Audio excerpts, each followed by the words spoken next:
A lot of people feel like there's an unlimited amount of objections that you can get. But when you really boil it down, there's only a few.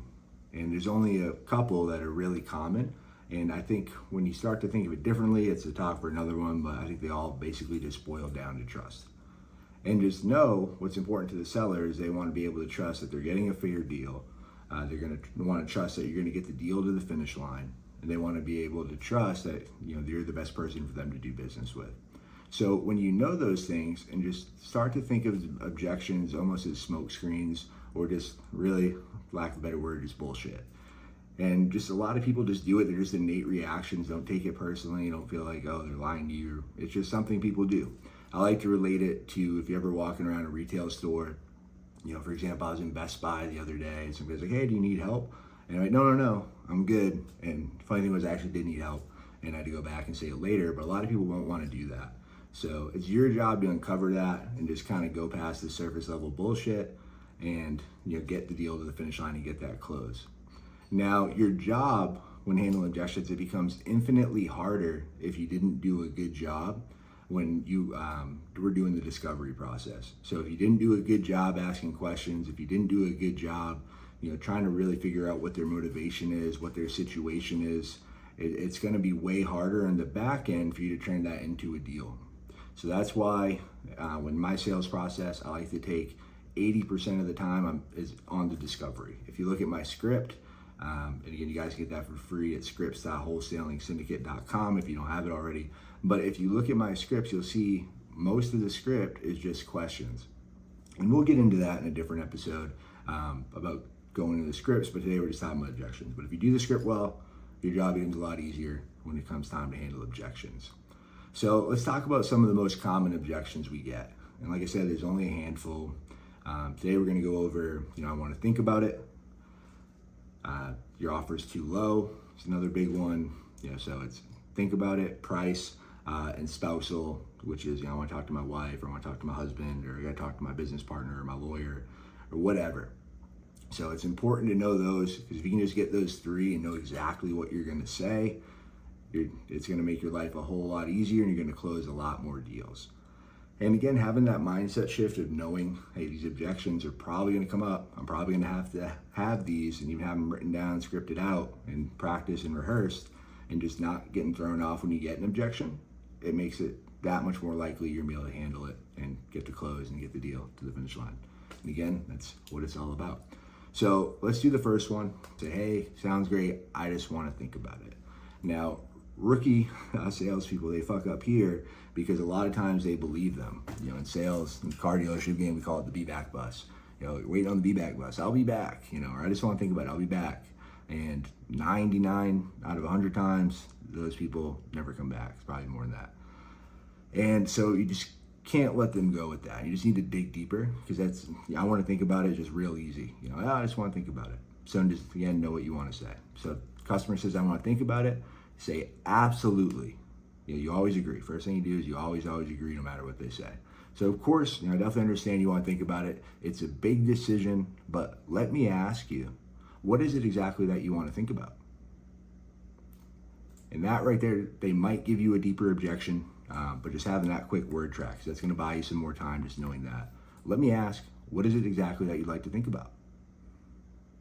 And then if they give you another objection, that's called objection hopping. We're going to go into that too much today.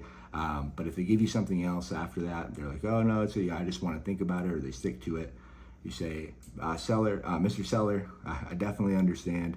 And if I can be straightforward and honest with you, I've been doing this for quite a while, and there's usually only 3 reasons people tell me that they want to think about it. Can I share them with you? And I'll say, yeah, sure. Perfect. Well, the first reason would be, they don't like the price. They don't like the offer that we made. And they just, they don't want to say it because they don't want to hurt my feelings. 2, is that they, don't want to do business with us, or that they're worried that, we're not going to get the deal to the finish line. And the third reason, you can be honest with me, you're not going to hurt my feelings. And, it's just, they just don't like me. They don't want to do business with me. So can I ask you, which one is it? And then boom, from there, they'll usually tell you what the real objection is. So just again, know that one. I want to think about it. It's bullshit. Just try to uncover what it really is. and say, hey, it's the price, it's this. So then we'll go into price. So if they say price, hey, I definitely understand. I know you were hoping for a bit more, but let me share with you how we came up with our offer. Now, again, this is an all cash offer. We're going to cover all the closing costs. There's no hidden fees, no real estate commissions, anything like that. The number I gave you is exactly what you're going to walk away with.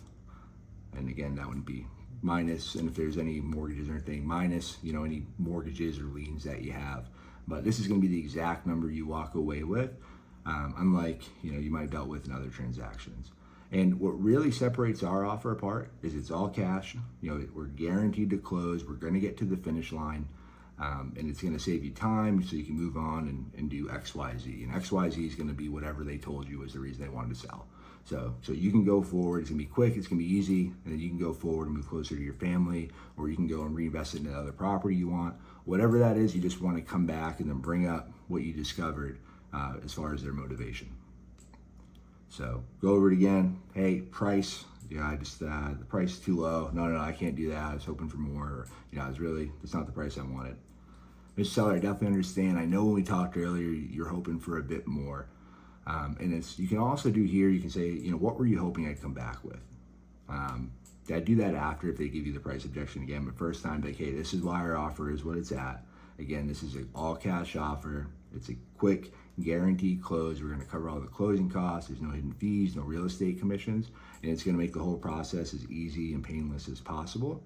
And the best part about this is we can close on your time frame. You said you want to close in 2 weeks. We're going to get that done so you can move forward and do X, Y, Z, which again is whatever their motivation is.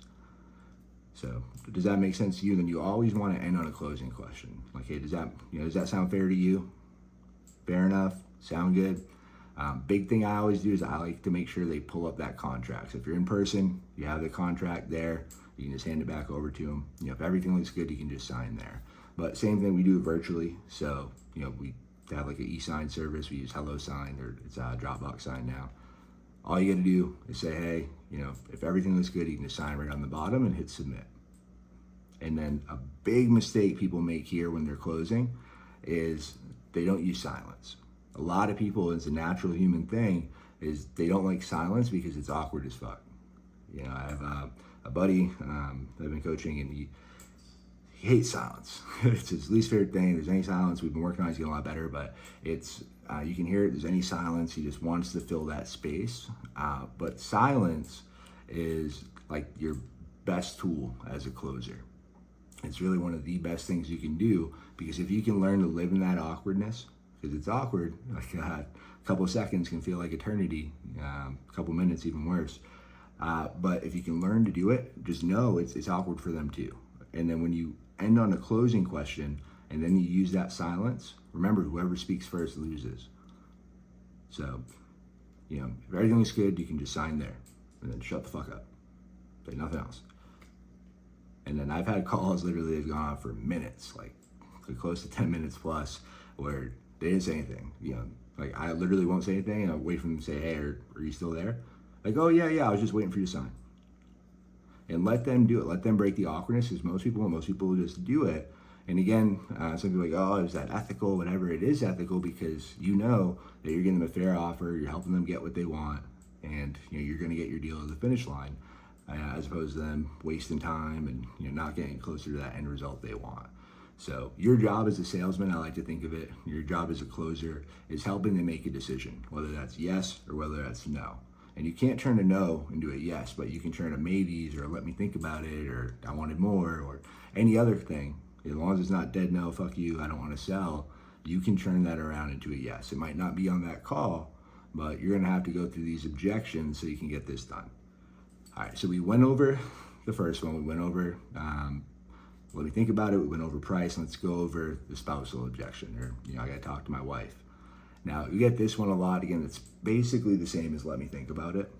When you really break it down, they just want time, or they don't want to tell you what it is. And your job, again, is to find out what the real objection is. And then once you handle that objection, make sure you come back and, repitch why it's worth it. And then it's called looping. Make sure you do the loop. We'll go over that more in another video. But yeah, do the loop, come back, ask for the business every time. So, hey, sounds good. I just got to talk to my wife. But hey, absolutely, completely understand you want to talk to your wife. Me and my wife, we're the same way. We want to make sure we're all on the same page. But let me ask you, John, what do you think your wife will say when you tell her about this offer? And then you shut up. Sometimes we're like, oh, what'd you say? I'm like, when you tell your wife about this offer I made you that we can close quickly for 150K, what do you think she'll say? And whatever he says here is going to be his objection. Now, if they die hard on it, oh, no, I really got to talk to her. You should have discovered this in the discovery process when you're asking questions, or you're the one handling everything. Your wife's on board too. All right, and if we get this over, you're good to sign for it. Everything's fine. Yep. You get that, like, no, she's the one doing it. She knows all the info. Then you when you hear that, like in discovery, you got to actively listen. So if you're hearing that, like, she needs to be involved, she should be on this closing call too. But in this scenario, we're going to say, hey, he said he's good to go. He's the decision maker, yada, yada. But then he gives you the wife, because they'll do that. And because again, they're mostly bullshit. But if they came back and they said, hey, I got to talk to my wife, say, hey, what do you think she'll say? What do you think she'll say when you tell her about this? And they go, oh, I don't know, it's the price. Or, I don't know, just want to make sure, it's good and everything, whatever, like, okay, same thing, like, okay, so it's price. Usually it's always what it is. It's price, or they don't trust you, or they're worried you won't get to the finish line. It's one of those two things. So price, same thing, handle it. Hey, I completely understand. You're worried that she won't like the price, but you told me you've been trying to sell this. Again, always bring back what you guys talked about before. You told me you've been trying to sell this for 7 months. You've gotten multiple offers. They've been pretty close to ours as well. So we're not totally off base here. And again, let me explain and break down why our offer is what it is. We need to pay, we're covering all the closing costs. We're doing this. Your house needs a new roof. That costs X. It needs this, it needs that. We're going to have to cover the title costs, the closing fees, the real estate commissions when we turn around and flip this. And that's how we turned up to our number. And of course, we're a business, we have to make a small profit. And I know it wasn't what you're hoping for, but we strive to make extremely fair, competitive offers. And John, what separates our offers is we get them to the finish line. I've been doing this for a number of years, and I have a strong track record of getting deals like this to the finish line. It's all I do. And I'm going to be here with you every step of the way, so you know exactly what's going on, and we can get this deal done, and you can move on to do X, Y, Z. Again, their motivation. So John, again, I think it's going to be a great offer for you. We're doing everything you want. I need you to look at that agreement, make sure I got everything right, and then just, if it does, go ahead, just sign the bottom, hit submit. Just like that, same thing. And then the important part, getting the contract. So we'll go over that too. A big thing people struggle with is actually getting them onto that contract, because if you're not in person, you can't just hand it. You got to make sure they open that email. So before I get into rebuttals or anything like that, the first little hurdle we have to overcome is to make sure they open the email and they have it up and that they're in a position to sign. So if they say, hey, like, oh, I can't, and going back, they're saying, I sent over the agreement. Hey, John, just sent that agreement over to you. I always do the assumptive close. I do 2 trial closes. And the trial close, if you don't know what it is, it's basically 2 easy things they can say yes to before you ask for the business. So John, just to make sure I have it right, the spelling of your last name is S-M-I-T-H. Yeah, perfect. And John, what's the best email address for you? When they give you the email, perfect. You got the 2 yeses, you got them to give you some info, even better. And then you just come back and then you ask for it. So perfect, John, I just sent that over to you. Let me know when you get it. As soon as you do, there should be a button that says review and sign. Just click that and let me know when you have it up. And then again, silence, say fucking nothing. Like, well, no, I can't do it now. I gotta run, Even though they told you this was a good time, they're gonna get real fucking squirrely. You're gonna hear them start to make up some bullshit. Even begin the call, it's like, oh, I got plenty of time. It's a great time. Because I always ask, John, you got a minute to go over this? It's a good time. Perfect. And then that's why you ask those questions, because you kind of preset it and frame it, so like, oh, okay, you're bullshitting me. So, like, hey, John, I completely understand. Hey, I promise this isn't going to take very long. I just want to make sure, one, that you got the email, because we all know emails can be kind of finicky sometimes. And I just want to make sure we have all your information correct. So, can you do me a favor? Can you just check your email and see if you got it? And then silence. That's it. Boom. Like, oh, yeah, it's there. Okay, perfect. And just pull it up. And bam. And you'll be surprised if you haven't in sales, you haven't in closing before, just asking people the same way, question, different ways, and just keep asking, keep moving towards getting it to the end line, getting it to the end zone, whatever the fuck I want to call it. But getting to the closed transaction, it happens, and it's just you staying committed, staying in the game, and it's whoever's more certain gets the deal. So if they're more certain that they're going to think about it or whatever, they're going to dick around, then they're going to win. They're going to get you off the phone. So one person's getting closed. They're either closing you on why they're not going to do it, or you're closing them on making a decision, which again is yes or no. And the biggest thing, people have a million things going on in their lives. You do, we all do. People have, as soon as they hang up with you, they're going to get bombarded with social media notifications, emails, their wife needs something, their kids need something else hopped up. There's always something pressing. So your job is to help them make that decision like we talked about earlier. So, it's just one thing that's not on their plate. One more thing they can move on and, so they can move forward with their life. And just know that, just stay in the deal. You'll be surprised. More times than not, you'll end up getting it, especially as you get these reps in, and especially as you practice and practice and practice and have these objections, and them down flat, and you can just say them real quick. They work. So it's just having them and just writing it down too. So if you get other objections that we didn't cover here today, make sure you write them down and practice, and then go back and review your calls. See how you did. An investor plug, we have an option where, it automatically records all of our calls.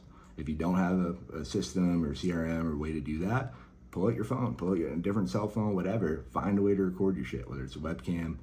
Because one of the best ways to improve is to go back and listen to the game tape, go back, listen to the recordings, and it's awkward as fuck. Nobody likes doing it. It's super cringy. Your skin crawls as you hear yourself on calls, especially when you're first starting and you're making more mistakes than not. But it's the best way to get better is confronting that awkwardness and hearing how bad you suck. or sometimes it's the opposite. Sometimes we're like, oh, I fucked that call up. I didn't get it. I should have done X, Y, Z. And I get real in my head. But when I go back, I listen to those recordings, I'm like, oh, I did fucking what I was supposed to do. I followed the script. I handled the objections. I asked for the business multiple times. I didn't get it. You're not going to get them all. Most of the time, you're not going to get them. It's part of sales. If you're batting 20%, you're a fucking killer. You get 1 out of 10, you're doing fucking great. Money's not an issue. So it's really just getting that, constantly improving, constantly doing the work, and constantly getting better. But write them down. Write down the objections you get. If you find there's ones that you're struggling with, let me know. I'll make another podcast about it. I'll come make whatever you need to help you overcome those. Or you can just post them in the Facebook group or the Discord if you're in there. Again, it's the Wholesaling Syndicate for both of them. But just type, hey, I keep getting these objections. How would you handle it? And I'll record a video, or the video is probably better because you get to hear the tonality. And the tonality in these are huge. We'll do more videos about tonality and kind of deep diving how I think in sales. So I think there's a lot of, I don't know what I want to call it, misinformation or just ignorance, or just, people are, not really having a deep understanding of sales. And if there's one thing I know I'm good at, is sales and closing, because I've literally done it my entire life, and it's the first thing I was ever good at. So, and it's something every day I'm still trying to get better. I might hear someone else say something, watching someone's live or watch them make calls. I'm like, ooh, that's nice. I'm going to try it out and see if it works. So constantly adapting and growing.